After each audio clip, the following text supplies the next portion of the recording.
As you view the videos in this course, you will travel across the country to meet teachers, students, and administrators who have enthusiastically embraced the challenge of improving student achievement. You will also hear from teacher educators and authors who will give you their perspective on helping students become more successful learners. As we began exploring ways to enhance student achievement, some common themes emerged. One such theme is how teacher-student relationships affect teaching and learning. We will look at how discipline and student achievement are interrelated in a workshop led by Dr. Jane Bluestein.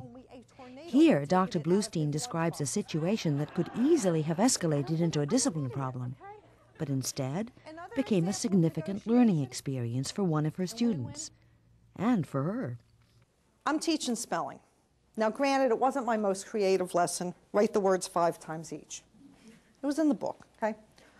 And you know how there's like always one kid in your class who sort of exists to mirror back to you what you still need to work on in your own personal development, you know?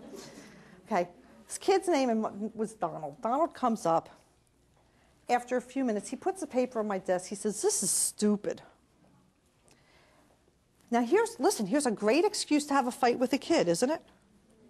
Is there a district in the world that wouldn't support you for disciplining a child for having a bad attitude or being disrespectful? But Donald was lucky because he happened to pick a day that I didn't have a lot of fight in me. Do you ever have one of those days? It's like, as long as they don't kill anybody, you don't care what they're doing back there. Okay, you know, it's like, I just looked at him. I said, "Look, Donald, I want you to learn the words. You got a better way to do it. Put it on paper. I want it on my desk by 9 o'clock tomorrow morning." You come up with a solution. Donald comes in the next day. He's got all 20 words written in a story. He's got 15 of the words in a crossword puzzle for which he has written his own definitions. And then he put 19 of the 20 words in a word search, which he asked me to Xerox and pass out to the rest of the class to see if they could figure out which word he left out.